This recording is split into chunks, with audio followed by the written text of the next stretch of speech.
Vote গণনা চলছে জাকসুর। অনিয়মের অভিযোগে নির্বাচন বর্জন ছাত্রদল ও 4 প্যানেলের পরাজয় বুঝতে পেরে বর্জন মন্তব্য শিবিরের। 3টি ভোট কেন্দ্রের দায়িত্ব বর্জন শিক্ষকদের। বৈষম্যহীন ক্যাম্পাস গড়ার অঙ্গীকার ডাকসু ভিপির। সুষ্ঠু হয়েছে ডাকসু নির্বাচন। অভিমত পর্যবেক্ষকদের। নতুন নেতৃত্বের কাছে বাড়ছে শিক্ষার্থীদের প্রত্যাশা। জুলাই সনদের চূড়ান্ত ভার্সন রাজনৈতিক দলগুলোর কাছে পাঠানো হচ্ছে আজই। সনদে সই করতে প্রস্তুত বিএনপি। সাংবিধানিক আদেশ জারির পক্ষে জামায়াত। নতুন সংবিধান চায় এনসিপি। সংবিধান সংশোধনের একমাত্র বৈধ উপায় সংসদ, মন্তব্য সালাউদ্দিন আহমেদের। কূটনীতিকদের সাথে বিএনপির আলোচনা। অংশগ্রহণমূলক নির্বাচনে গুরুত্ব আরোপ। দেখছিলেন ক্রাউন সিমেন্ট সংবাদ শিরোনাম। এবারে বিস্তারিত। অনিয়ম ও কারচুপির অভিযোগে জাতীয়তাবাদী ছাত্রদলের ভোট বর্জনের মধ্য দিয়ে শেষ হল জাহাঙ্গীরনগর বিশ্ববিদ্যালয় কেন্দ্রীয় ছাত্র সংসদ জাকসু ও হল সংসদ নির্বাচনের ভোট গ্রহণ। দিনভর পাল্টাপাল্টি অভিযোগের পর বিকেল 4টার কিছু আগে অনিয়মের অভিযোগে ভোট বর্জনের ঘোষণা দেয় ছাত্রদল। ভোট বর্জন করেছে আরও 4টি প্যানেল। দায়িত্ব পালন বর্জনের ঘোষণা দেন 3টি কেন্দ্রের দায়িত্বে থাকা শিক্ষকরাও। সহকর্মী ফরুক বাবু, কেফায়েত শাকিল ও শেফালি মিতুকের সাথে নিয়ে রিপোর্ট করছেন মামুন আবদুল্লাহ। ছবি তুলেছেন রেজাউল করিম। সকাল 9টায় পাল্টাপাল্টি অভিযোগের মধ্য দিয়ে চলে জাহাঙ্গীরনগর বিশ্ববিদ্যালয় জাকসু ও হল সংসদ নির্বাচনের ভোট গ্রহণ। বিকেল 4টার দিকে ভোটে নানা অনিয়ম ও কারচুপির অভিযোগ করে ভোট বর্জনের ঘোষণা দেয় ছাত্রদল। ভাসানী হলে সংবাদ সম্মেলনে নিজেদের অবস্থান তুলে ধরে তারা। সবগুলো হলে তো ব্যালট পেপার একই থাকার কথা সেন্ট্রালের, কিন্তু একটি হলের ব্যালটে কার্যকরী সদস্য বলা হয়েছে একটি ভোট দিতে, অথচ অন্য হলগুলোতে কিন্তু এরকম ছিল না। তাহলে 2 হলের মধ্যে এই পার্থক্যটা কেন থাকবে সেন্ট্রালে, যদি ব্যালট পেপার সব একই হয়? যে হলে 299 ভোটার সে হলে কেন 400 ব্যালট ঢুকবে? এর পরপরই 3টি কেন্দ্রে দায়িত্বে থাকা শিক্ষকরা জাল ভোট সহ নানা অনিয়মের অভিযোগ তুলে কেন্দ্রের দায়িত্ব পালন বর্জনের ঘোষণা দেন। জানান, কারচুপির নির্বাচনের দায়ভার নেবেন না তারা।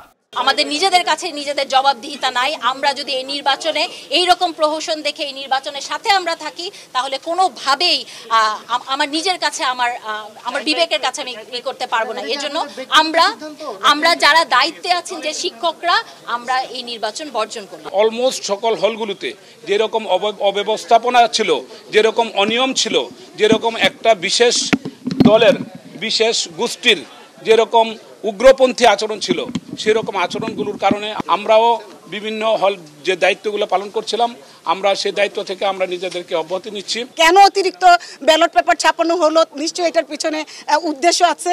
আমার মনে হয়েছে যে আজকের যে নির্বাচনটা সেটা ছিল আসলে একটা সাজানো নাটক। আমাদের এই নাটক থেকে মনে হচ্ছে আমাদের সরে আসা দরকার। সেই জায়গা থেকে আমরা আসলে এই নির্বাচনটাকে বর্জন করেছি। সন্ধ্যার পর অনিয়মের অভিযোগ তুলে নির্বাচন বয়কট করে সম্প্রীতি, স্বতন্ত্র, সংসপ্তক ও সমাজতান্ত্রিক ছাত্র ফ্রন্ট। পুনর্নির্বাচনের দাবি তোলে তারা। আমরা এই অনিয়মের নির্বাচনকে বয়কট করছি এবং দ্রুত, সুষ্ঠু ও গ্রহণযোগ্য প্রক্রিয়ায় পুনর্নির্বাচনের দাবি জানাচ্ছি। এদিকে ছাত্র শিবির বলছে, নিশ্চিত পরাজয় বুঝতে পেরেই ভোট বর্জনের ঘোষণা দিয়েছে ছাত্রদল। বর্তমান আমাদের উপাচার্য, উনি জাতীয়তাবাদী শিক্ষক ফোরামের সভাপতি ছিলেন, তার বিশ্ববিদ্যালয়ে আমাদের বর্জন করা উচিত। সেই জায়গায় আমার কাছে মনে হয় না এটা কোনো গ্রাউন্ড হতে পারে। আমার কাছে গ্রাউন্ডটা হলো মেশিনটার কার্যকারিতা ভালো কিনা, কার্যকারিতা ওকে কিনা, এরর আছে কিনা, সেই জায়গাটা মেইন ফোকাস হওয়া উচিত।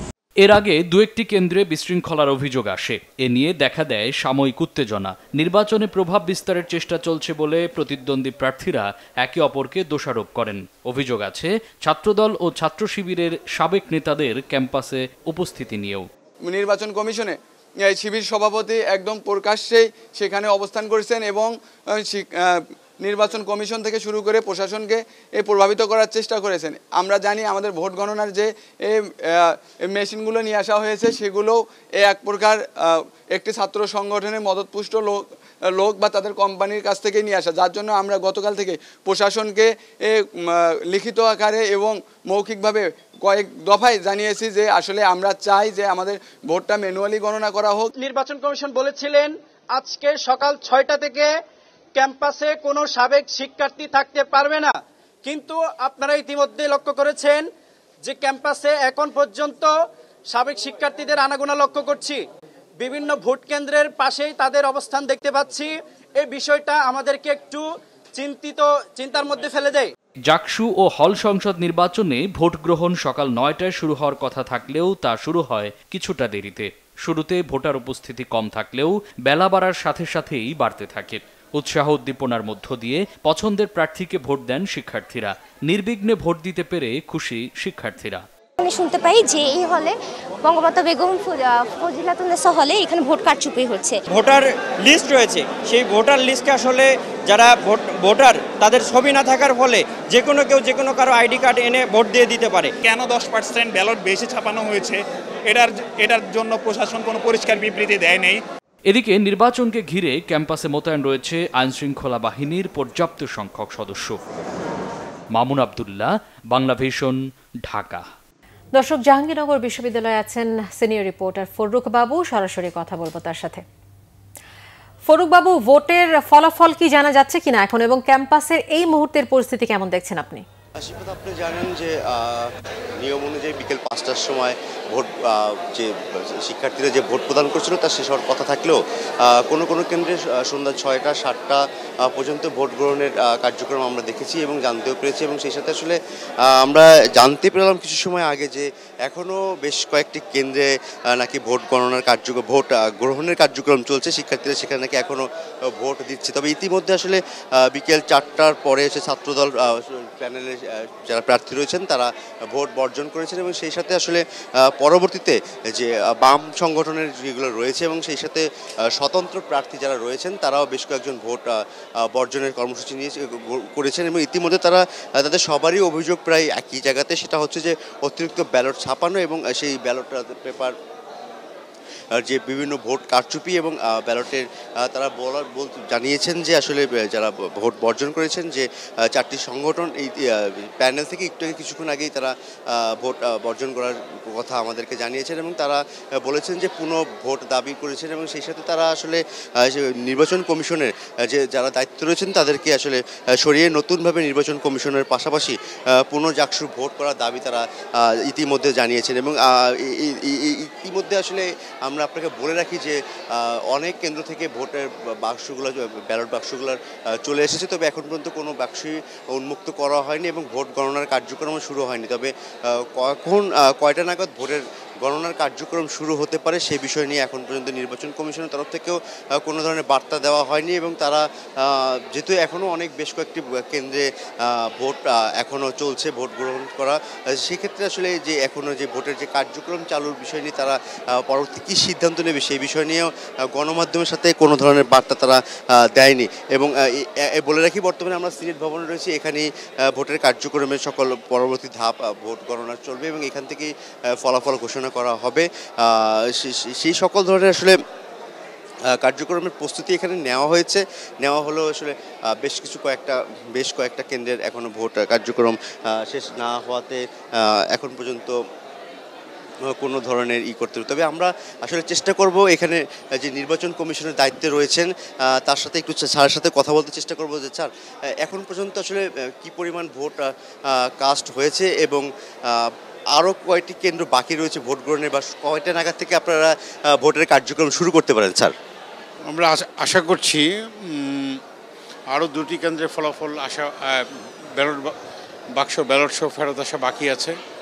আমরা ইতিমধ্যে সিসি ক্যামেরায় দেখতে পাচ্ছি ওই সমস্ত কেন্দ্রে ভোট গ্রহণ সম্পন্ন হয়েছে, এখন তারা চূড়ান্ত হিসাব নিকাশ সম্পন্ন করছেন।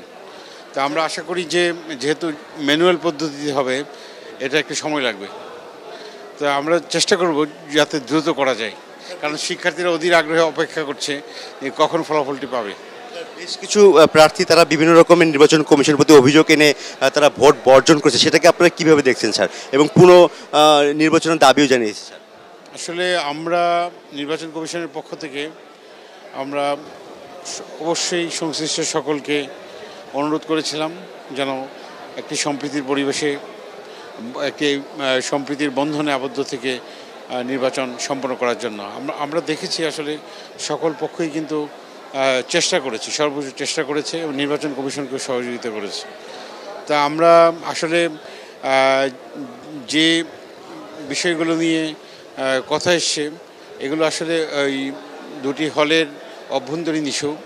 তা আমরা ওই হলগুলোতে যে হলের যে কর্তৃপক্ষ আছে যখন ভোট হচ্ছিল আমরা দেখেছি, পরবর্তীতে একসময় ভোট বন্ধ ছিল এবং পরবর্তীতে আবার ভোট চালু হয়েছে।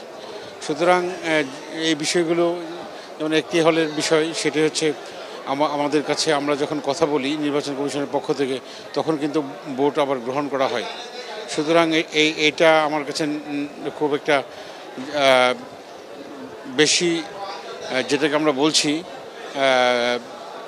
আপনাকে আমরা যেটা শুনতেছিলাম আসলে যে এই বিষয় নিয়ে আসলে কর্তৃপক্ষ তারা সিদ্ধান্ত নিচ্ছে। শিফাত, ধন্যবাদ। ফরুক বাবু জানাচ্ছিলেন জাহাঙ্গীরনগর বিশ্ববিদ্যালয় থেকে। জুলাই শহীদদের আকাঙ্ক্ষা বাস্তবায়নে বৈষম্যহীন ঢাকা বিশ্ববিদ্যালয় গড়তে সকল শিক্ষার্থীদের নিয়ে কাজ করার প্রত্যয় ব্যক্ত করেন নবনির্বাচিত ডাকসু ভিপি সাদিক কায়েম। সকালে রায়ের বাজারে ৭১-এর মহান মুক্তিযুদ্ধে নিহত শহীদদের প্রতি শ্রদ্ধা জানিয়েছেন ডাকসুর নবনির্বাচিত নেতারা।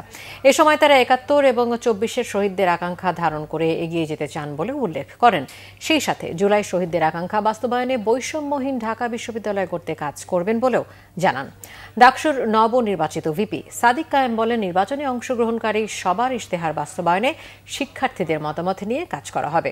জিএসএসএম ফরহাদ বলেন, শহীদদের আত্মত্যাগ কাজের মাধ্যমে পূরণ করার চেষ্টা করা হবে। হিজাব নিয়ে ভারতীয় মিডিয়া নিজেদের এজেন্ডা বাস্তবায়নে মিথ্যা তথ্য ছড়াচ্ছে বলেও অভিযোগ করেন তিনি। কবরটাতে আমরা আজকে জিয়ারত করেছি এবং জুলাইয়ের সকল শহীদদেরকে স্মরণ করে আমরা তাদের জন্য আল্লাহর কাছে দোয়া করেছি। আরেকটি কর্মসূচি হচ্ছে আমাদের এখান থেকে পাশে ৭১-এর শহীদদের যে কবর, ৭১-এর মুক্তিযুদ্ধের যে শহীদদের কবর, সেখানে আমরা জিয়ারত করব। তাদের যে আমানত আমাদের উপর অর্পিত হয়েছে সুন্দর ক্যাম্পাস গড়বার জন্য, সেই অনুভূতি যাতে আমাদের সবসময় থাকে এবং শহীদদের এই স্যাক্রিফাইসের মূল্য যাতে আমরা আমাদের কাজের মধ্য দিয়ে, শিক্ষার্থীদের কমিটমেন্ট রক্ষার মধ্য দিয়ে, শিক্ষার্থীদের অধিকার বাস্তবায়নের মধ্য দিয়ে আমরা সেটি জারি রাখতে পারি, বাস্তবায়ন করতে পারি। জুলাই বিপ্লবে যে ২০০০ ভাই বোন শহীদ হয়েছে, এই প্রত্যেকটা পরিবারেই আমাদের পরিবার। তাদের কথাগুলো, তাদের আকাঙ্ক্ষাগুলো, তাদের প্রত্যাশাগুলো পূরণ করা এখন আমাদের মূল কাজ। আমাদের এই ডাকসু নির্বাচনের বিজয়, এটা জুলাইয়ের প্রজন্মের বিজয়, ঢাকা বিশ্ববিদ্যালয়ের ৪০,০০০ শিক্ষার্থীর বিজয়, শহীদদের আকাঙ্ক্ষার বিজয়। আমরা আবার বলছি, এখানে যারা ডাকসু নির্বাচন করেছে এখানে কোনো হার জিত নাই। আমরা সবাই সহযোদ্ধা ছিলাম। জুলাই যেভাবে আমরা একসাথে কাজ করেছি, ফ্যাসিবাদের বিরুদ্ধে আন্দোলন করেছি এবং আজকে আমরা আজাদি আনতে পেরেছি শহীদদের মাধ্যমে। এবং জুলাই বিপ্লব পরবর্তীতে আমাদের ঢাকা বিশ্ববিদ্যালয় বিনির্মাণ করার জন্য ডাকসু নির্বাচন পরবর্তীতে আমরা সবাইকে নিয়ে একসাথে কাজ করব। কিছু বিষয়ে প্রশাসনের অব্যবস্থাপনা থাকলেও সামগ্রিকভাবে ডাকসু নির্বাচন সুষ্ঠু ও শান্তিপূর্ণ হয়েছে বলে মনে করেন সাধারণ শিক্ষার্থী ও নির্বাচন পর্যবেক্ষকরা। তবে ছাত্রদলের অভিযোগ, এখনও ফ্যাসিবাদের দোসররা ঘাপটি মেরে আছে বিভিন্ন ছাত্র সংগঠনের মধ্যে। রিপোর্ট ফজলে রাব্বির। দীর্ঘ ৬ বছর পর অনুষ্ঠিত হল ঢাকা বিশ্ববিদ্যালয় কেন্দ্রীয় ছাত্র সংসদ ও হল সংসদ নির্বাচন। এতে ২৮টি পদের বিপরীতে ২৩টি পদে নির্বাচিত হয়েছে ছাত্র শিবির সমর্থিত প্যানেল। ফল ঘোষণার পর থেকেই নতুন নেতৃত্বের কাছে শিক্ষার্থীদের প্রত্যাশা বাড়ছে। হলে সিট সংকট সমাধান, শিক্ষার পরিবেশ উন্নয়ন এবং শিক্ষার্থীদের মৌলিক বিষয়গুলোতে সোচ্চার থাকবেন নতুন নেতৃত্ব, এমনটাই প্রত্যাশা তাদের। ছাত্র হিসেবে শিবিরকে আমরা নির্বাচিত করেছি, সেই হিসেবে আমাদের এই দিকে খেয়াল রাখতে হবে যে আমাদের যেন অধিকারটা আমরা ভালোভাবে আদায় করে নিতে পারি। বাইরের কোনো বহিরাগতর হাত বা আমি জানি না, মনে করি না এরকম কিছু আছে এবং সম্পূর্ণ ছাত্রছাত্রীদের ইচ্ছাতেই এবং সহযোগিতায় তারা নির্বাচিত হয়েছে। ডাকসু নির্বাচনে প্রশাসনের কিছু বিষয়ে অব্যবস্থাপনা থাকলেও সামগ্রিকভাবে নির্বাচন সুষ্ঠু ও শান্তিপূর্ণ হয়েছে বলে মনে করেন শিক্ষক সমাজের এই পর্যবেক্ষক। ইন জেনারেল ছোটোখাটো আরও কিছু অভিযোগ যেমন আসছে, ধরা যাক 2টা ব্যালট পেপার দিয়ে ফেলা, কিংবা একটা ইউজড ব্যালট পেপার কভার দেওয়া, কিংবা কোনো বা কেন্দ্রে প্রার্থী ঢুকে যাওয়া ইত্যাদি ব্যাপার। কিন্তু আমরা এগুলোকে কিছু হিউম্যান এরর কিংবা মাইনর মিস্টেক আকারে দেখছি। তার একটা বড় ধরনের কর্মযজ্ঞে, বড় ধরনের ইভেন্টে আসলে এরকম কিছু ব্যাপার থাকে। ওভারঅল নির্বাচনটা সুষ্ঠু হয়েছে। তবে ছাত্রদলের অভিযোগ, বিভিন্ন ছাত্র সংগঠনে এখনও ঘাপটি মেরে বসে আছে ফ্যাসিবাদের দোসররা। যারা পদধারীদের বিষয়ে কথা বলেছি, তখনই তারা বলছে যে না, আমরা অমুকের সাথে আছি, অমুক প্যানেলের সাথে আছি, আমরা সাধারণ শিক্ষার্থী সেজে আছি। আচ্ছা, আপনি বলেন তো যে একজন নেতা যদি পদ থাকে, তে সে সাময়িক যে ফ্যাসিবাদের সাথে দীর্ঘ 17 বছর ছিল, হলে ছিল, অবস্থান করছে, এবং সে যদি বলে যে 5 তারিখের পরে বলে যে না, আমি শুধুমাত্র নামমাত্র ছিলাম, তো অপ্রত্যাশিত। এবং আমরা মনে করি যে এই ফ্যাসিবাদ আমরা মুক্ত করতে পারিনি ঢাকা বিশ্ববিদ্যালয় ক্যাম্পাস থেকে। যারা ছাত্রলীগের দোসর ছিল তারাও কিন্তু ওতপ্রোতভাবে এদের সাথে জড়িয়ে এই সংঘবদ্ধভাবে কাজ করছে। ভোট নিয়ে নানান বিতর্ক আর পাল্টাপাল্টি অভিযোগ থাকলেও নতুন নেতৃত্বের মাধ্যমে শিক্ষার্থী বান্ধব পরিবেশ ফিরে আসবে ক্যাম্পাসে, এমনটাই প্রত্যাশা সাধারণ শিক্ষার্থীদের। ফজলে রাব্বি, বাংলা ভিশন, ঢাকা। প্রধান উপদেষ্টার প্রেস সচিব শফিকুল আলম জানিয়েছেন, স্থানীয় সরকারকে শক্তিশালী করতে কাজ করছে অন্তর্বর্তীকালীন সরকার। সেক্ষেত্রে স্থানীয় পর্যায়ে তহবিল সংগ্রহের উপর গুরুত্ব দিয়েছে উপদেষ্টা পরিষদ। প্রধান উপদেষ্টা ডক্টর মোহাম্মদ ইউনূসের সভাপতিত্বে অন্তর্বর্তী সরকারের উপদেষ্টা পরিষদের বৈঠক হয়। জানানো হয়, উদ্ভূত পরিস্থিতিতে নেপালে বাংলাদেশিদের দেখভালের বিষয়ে সেখানে অবস্থানরত রাষ্ট্রদূতের সাথে সার্বক্ষণিক যোগাযোগ হচ্ছে। 500 DWT এর ঊর্ধ্বে সমুদ্রগামী জাহাজ আমদানিতে মূল্য সংযোজন কর অব্যাহতি দেওয়া হয়েছে উপদেষ্টা পরিষদের বৈঠকে। কাতারে ইসরায়েলি বর্বর হামলার পর OICর জরুরি বৈঠকে পররাষ্ট্র উপদেষ্টা যোগ দেবেন বলেও জানান প্রধান উপদেষ্টার প্রেস সচিব। স্থানীয় সরকার শক্তিশালী করার বিষয়ে আলোচনা করেন উপদেষ্টারা।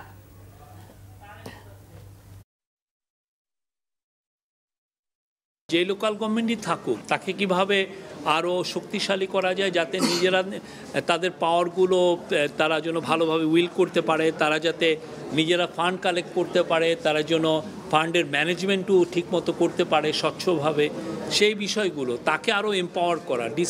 এটা একটা রাষ্ট্রকে ডিসেন্ট্রালাইজ করার একটা উদ্যোগ আর কি। জুলাই সনদের চূড়ান্ত ভার্সন আজকের মধ্যে প্রতিটি রাজনৈতিক দলের কাছে পাঠানো হবে বলে জানিয়েছেন জাতীয় ঐকমত্য কমিশনের সহ-সভাপতি ডক্টর আলী রিয়াজ। জানান, 13 সেপ্টেম্বরের মধ্যে প্রতিটি রাজনৈতিক দলের পক্ষে জুলাই সনদে কোনো 2 ব্যক্তি সই করবেন, তাদের নাম পাঠাতে হবে। আলোচনা শেষে বিএনপির স্থায়ী কমিটির সদস্য সালাউদ্দিন আহমেদ বলেন, জুলাই সনদে স্বাক্ষরের জন্য প্রস্তুত এবং বিএনপি ক্ষমতায় গেলে সনদ বাস্তবায়নে কাজ করবে। জানান, যে 2টি বিষয়ে নোট অফ ডিসেন্ট দিয়েছে বিএনপি, সেখানে দলের চাওয়ার বিষয়টি উল্লেখ রয়েছে। জামায়াতের সিনিয়র নায়েবে আমির সৈয়দ আবদুল্লাহ মোহাম্মদ তাহের বলেছেন, বিশেষ সাংবিধানিক আদেশ জারির মাধ্যমে 5 আগস্টের পরের সব বিষয় পরিচালনার সুযোগ আছে। অন্যদিকে এনসিপির সদস্য সচিব আখতার হোসেন বলেছেন, সংস্কার প্রস্তাবগুলোর টেকসই বাস্তবায়নের জন্য নতুন সংবিধান লেখার বিকল্প নেই। আলোচনা শেষে আলী রিয়াজ জানান, সংবিধান সংশোধন প্রস্তাবের সাথে একমত হতে পারেনি রাজনৈতিক দলগুলো। জানান, সংবিধানের সাথে সাংঘর্ষিক নয় এমন সব অধ্যাদেশ অন্তর্বর্তীকালীন সরকার বাস্তবায়ন করতে পারবে। সরকার বলে কোনো সরকারের ধারণা নেই। এটা অভ্যন্তরকারী রাজনৈতিক শক্তির অর্থাৎ জনগণের অভিপ্রায়ের সরকার, কিন্তু সেটার অনুমোদন নেওয়া হয়েছে বিদ্যমান সংবিধানের 106 অনুচ্ছেদ অনুযায়ী। দ্বিতীয় সেটা হচ্ছে অনেক রাজনৈতিক দলই যেটা বলছেন সেটা হচ্ছে বিদ্যমান কাঠামো হুবহু বহাল রেখে যেসব বিষয়ে ঐকমত্য হয়েছে সেগুলোর বাস্তবায়ন করা সম্ভব হবে না। তবে এই বাস্তবতা আবার নতুন সংবিধান প্রণয়ন উপযোগী কিনা সেটা নিয়েও প্রশ্ন তুলেছেন কেউ। গণ অভ্যুত্থান হয়েছে, ফ্যাসিস্ট সরকারের পতন হয়েছে, সেই ক্ষেত্রে ফ্যাসিস্ট সরকারের প্রধানমন্ত্রী পালিয়ে গেছে, পার্লামেন্টকে ডিজলভ করা হয়েছে, রাষ্ট্র পরিচালনার স্বার্থে একটা সরকার দরকার। সেই ক্ষেত্রে রাষ্ট্র পরিচালনা কীভাবে হবে সেই প্রশ্নে আর্টিকেল 106 অনুসারে রাষ্ট্রপতি সুপ্রিম কোর্টের কাছে যথাযথ প্রক্রিয়ায় রেফারেন্স পাঠিয়েছে এবং সুপ্রিম কোর্ট এগ্রিড হয়ে বলেছে যে এখানে অন্তর্বর্তীকালীন সরকারের প্রধান উপদেষ্টা ও অন্যান্য উপদেষ্টাদের আপনি শপথ গ্রহণ করাতে পারেন। তো সুতরাং এইখানে কন্টিনিউশন অফ দি কনস্টিটিউশন আছে। এখন যদি সংবিধানের ধারাবাহিকতা কেউ যদি জিজ্ঞেস করা হয় নাই, সেটা ভুল। জামাত ইসলামীরও একটি স্পেসিফিক প্রস্তাব দেওয়া হয়েছে। আমরা আশা করি এই 5টি প্রস্তাবের ভিতরে আমরা অনেকটা কাছাকাছি আসতে পারবো এবং সেই ভিত্তিতেই এই জুলাই সনদের আইনগত ভিত্তি হবে এবং জুলাই সনদের ভিত্তিতেই আগামী ফেব্রুয়ারির যে নির্বাচন, সেই নির্বাচন অনুষ্ঠিত হবে। সংবিধানের সঙ্গে সম্পর্কিত বিষয়গুলোকে টেকসইভাবে বাস্তবায়নের জন্য নতুন সংবিধান একমাত্র পন্থা, একমাত্র পথ। ঠিক সেটাকে বাস্তবায়ন করার জন্য একটা লিগ্যাল ফ্রেমওয়ার্ক অর্ডার করে এলএফও করে গণপরিষদ নির্বাচনের মধ্য দিয়ে নতুন সংবিধান জাতিকে উপহার দেওয়া এবং আমরা যে বিষয়গুলোতে একমত হয়েছি সেই জুলাই সনদের একটা আইনি ভিত্তি তৈরি করে সেই মোতাবেকই সামনে নির্বাচন অনুষ্ঠান করা, সেই দাবি আমরা সরকারের কাছে রাখতে চাই। বিএনপির স্থায়ী কমিটির সদস্য সালাউদ্দিন আহমেদ বলেছেন, সংবিধান সংশোধনের একমাত্র বৈধ উপায় সংসদ। এমন কোনো উপায়ে সংবিধান সংশোধন করা ঠিক না যাতে পরবর্তীতে তা প্রশ্নবিদ্ধ হয়। এদিকে কূটনীতিকদের সাথে এক গোলটেবিল আলোচনায় বিএনপি বলেছে, দেশের অর্থনৈতিক উন্নতির জন্য প্রয়োজন স্থিতিশীল গণতন্ত্র, যা পাওয়া সম্ভব একটি অংশগ্রহণমূলক নির্বাচনের মাধ্যমে। আহমেদ সারোয়ারের রিপোর্ট। সমাজের বিভিন্ন অংশের বৃহস্পতিবার সকালে রাজধানীর সিলডাপ মিলনায়তনে এক সেমিনারে বিএনপি স্থায়ী কমিটির সদস্য সালাউদ্দিন আহমেদ বলেন, দেশ ফ্যাসিবাদ মুক্ত হলেও গণতন্ত্রের জন্য কিছু বিষয়ে ঐক্যমতে পৌঁছানো যায়নি, এটাই এখন চ্যালেঞ্জ। নির্বাচন কমিশন ও বিচার বিভাগ স্বাধীন হলে এবং তত্ত্বাবধায়ক সরকার ও মুক্ত গণমাধ্যম প্রতিষ্ঠা হলে তা হবে সুষ্ঠু নির্বাচনের রক্ষা কবচ। আমরা এমন কোনো উদাহরণ সৃষ্টি হতে দিতে চাই না যেটা জাতির সামনে একটা উদাহরণ হয়ে থাকবে যে এইরকম একটি প্রক্রিয়ার মধ্য দিয়ে সংবিধান সংশোধনী হওয়া যায়, যেটা পরে একটা উপযুক্ত আদালতে চ্যালেঞ্জড হবে এবং হয়তো একটা প্রশ্নবিদ্ধ হিসাবে আমরা সেই সিদ্ধান্তকে পাব, কিন্তু সেটা পরবর্তীতে রেটিফিকেশনের জন্য সমস্যা হবে জাতীয় সংসদে। এদিকে সকালে রাজধানীর একটি হোটেলে কূটনীতিকদের সাথে এক গোলটেবিল বৈঠকের আয়োজন করে বিএনপির foreign affairs committee. From crisis to stability, democracy as the foundation of economic growth শীর্ষক গোলটেবিল আলোচনায় বিএনপি নেতারা দেশের বর্তমান পরিস্থিতি তুলে ধরে বলেন, দেশের অর্থনৈতিক স্থিতিশীলতার জন্য গণতন্ত্রায়ন জরুরি। Actually, I know of that investment came in after the 5th of August, but for a country like Bangladesh, who's striving to go up, who's trying to develop into a graduate country, we need investments from both local and foreign investments. অর্থনৈতিক উন্নয়নের জন্য একটি স্থিতিশীল সরকারের প্রয়োজন, একটি গণতান্ত্রিক সরকারের প্রয়োজন। এবং আমিও দলের একজন তৃণমূলের কর্মী হিসেবে যেটা মানুষের সাথে কাজ করে বুঝতে পেরেছি যে তারাও চায় একটা জবাবদিহিমূলক সরকার। জবাবদিহিমূলক সরকার তখনই নিশ্চিত করা সম্ভব হয় যখন একটি নির্বাচিত সরকার রাষ্ট্র পরিচালনার দায়িত্বে থাকে। গণতন্ত্রের অনুপস্থিতিতে কি হয় সেটা গত 15 বছরে আমরা দেখেছি। এখানে যেটা হয়, গণতন্ত্র না থাকলে জবাবদিহিতা থাকে না, জবাবদিহিতা না থাকলে ইনভেস্টমেন্ট হবে না, লুটপাট হবে এবং লুটপাটের সংস্কৃতি চালু হবে। সুতরাং দেশের মানুষের স্বার্থে এবং সত্যিকারের যদি জবাবদিহিতামূলক সরকার আমরা করতে চাই, তাহলে অবশ্যই গণতন্ত্র লাগবে। সেমিনারে বিদেশি কূটনীতিকরা জানান, নির্বাচনের মাধ্যমে স্থিতিশীলতা ফিরলে দেশে বিনিয়োগ বাড়বে। China is also ready to share its governance experience with Bangladesh to assist it in improving the business environment. Ahmed Sarwar, Bangla vision, Dhaka. Nurul Haq নূরের উপর হামলাকারীদের গ্রেপ্তার না করে ও বিদেশে পাঠানো নিয়ে সরকার টালবাহানা করছে। অভিযোগ করেছেন গণ অধিকার পরিষদের সিনিয়র যুগ্ম আহ্বায়ক আব্দুল্লাহ আল মামুন। সকালে ঢাকা মেডিকেল কলেজ হাসপাতালের সামনে গণমাধ্যম কর্মীদের সাথে কথা বলেন গণ অধিকার পরিষদের নেতারা। এ সময় তারা অভিযোগ করেন, নূরের নাক ও মস্তিষ্কের ভেতরে যে ক্ষতি হয়েছে সেজন্য বিদেশে তার চিকিৎসা প্রয়োজন। ঢাকা মেডিকেল কলেজ হাসপাতালে যে চিকিৎসা হচ্ছে তাতে সন্তুষ্ট হলেও দীর্ঘমেয়াদী চিকিৎসার জন্য তাকে বিদেশে নেওয়া প্রয়োজন। সরকার এ ব্যাপারে আগ্রহ দেখালেও বাস্তবে কোনো পদক্ষেপ নিচ্ছে না। অযৌক্তিকভাবে গণছুটিতে যাওয়া পল্লী বিদ্যুতের কর্মীরা কাজে যোগ না দিলেও বিকল্প ব্যবস্থা নেওয়ার হুঁশিয়ারি দিয়েছেন বিদ্যুৎ ও জ্বালানি উপদেষ্টা মোহাম্মদ ফাউজুল কবির খান। বৃহস্পতিবার সচিবালয়ে এক বৈঠক শেষে ব্রিফিংয়ে তিনি কথা জানান। জ্বালানি উপদেষ্টা জানান, পল্লী বিদ্যুতের কিছু কর্মী জাতীয় নির্বাচনে বিঘ্ন ঘটানোর চেষ্টা করছে বলে প্রতিবেদন দিয়েছে গোয়েন্দারা। তারা কাজে না ফিরলে সেই তথ্য সত্য বলে ধরে নেওয়া হবে। তিনি জানান, পল্লী বিদ্যুৎ সমিতির কেনাকাটায় দুর্নীতি খতিয়ে দেখতে 7 সদস্যের কমিটি গঠন করা হয়েছে। পল্লী বিদ্যুৎ সমিতির কর্মীদের চাকরি বিধি তৈরিরও নির্দেশ দেওয়া হয়েছে। তারা কাজে ফিরলে যৌক্তিক দাবি নিয়ে আলোচনার আশ্বাসও দেন উপদেষ্টা। তিনি বলেন, গণছুটি নিয়ে পল্লী বিদ্যুতের কার্যক্রম ব্যাহত করার অপচেষ্টা সরকার মেনে নেবে না। আন্দোলনরত কর্মচারীরা অবিলম্বে কাজে যোগ না দিলে বিকল্প ব্যবস্থা নেওয়া হবে বলে সতর্ক করেন ফাউজুল কবির খান। এই ছিল এখনকার মতো। পরের সংবাদ রাত 10:30টায়, এর আগে 9টায় রয়েছে নিউজ 20 দেখার আমন্ত্রণ রইল।